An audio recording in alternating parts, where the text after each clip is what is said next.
నా ప్రియమైన సహోదరి సహోదరులారా, మీరొక్కసారి ఆలోచన చేయండి.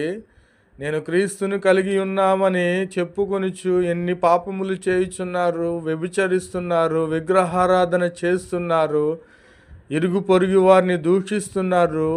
అన్యులకు మాదిరికరముగా ఉండాల్సిన మనము వారి చేత ఎన్ని దూషణ మాటలు పడుచున్నాము. ఇది దేవునికి అవమానకరము కాదా?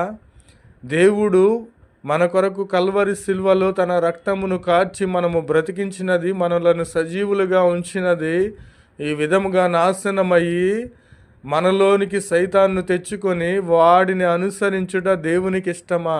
ప్రియమైన సహోదరి సహోదరులారా, అందుకే నేను చెప్పుచున్నాను, లోకములో సైతాను ఉన్నది, వ్యభిచారం ఉన్నది, విగ్రహారాధన ఉన్నది.